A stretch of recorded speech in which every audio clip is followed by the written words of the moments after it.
ቢስሚላህ ራህማን ራሂም አሰላሙ አሌይኩም ወራህመቱላሂ ወበረካቱ። ወንድሞቼና እህቶቼ አላህ ሱብሓነሁ ወተዓላ ቁርአን ውስጥ ማለት ነው ሱረቱ ናህል ወይንም በአማርኛ የንብ ምዕራፍን አውርደዋል።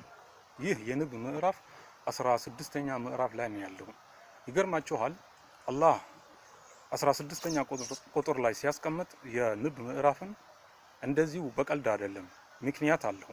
ታዲያ አላህ ሱብሓነሁ ወተዓላ ይህን የንብ ምዕራፍ ጠቅላላ አየት 128 አየት ነው ያደረገው እና ቁጥሩ ደግሞ 16 ነው። ይገርማችኋል በመጀመሪያ ደግሞ አላህ ሱብሓነሁ ወተዓላ ወኡሃ ረቡከ ኢለናህሊ ብሎ እስከ መጨረሻ ድረስ ወሚማ ያዕሪሹን የሚል አየት ድረስ 16 ከሊማን የተጠቀመው።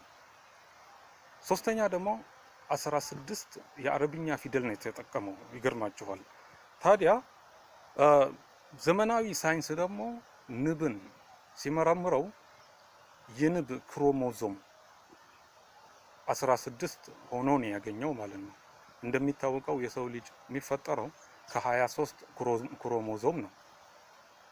ንብ ደግሞ 16 ክሮሞዞም ላይ ነው የተፈጠረው። ስለዚህ አላህ ሱብሓነሁ ወተዓላ ከ1400 ዓመት በፊት የንብ ክሮሞዞም 16 ክሮሞዞም ላይ እንደሚፈጠር አውቆ ንብን 16ኛ ምዕራፍ ላይ ነው ያስቀመጠው። አላህ ተምረው ከሚያስተምሩ ያርገን። ወልሐምዱሊላሂ ረቢል ዓለሚን። ወሰላሙ አለይኩም ወራህመቱላሂ ወበረካቱ።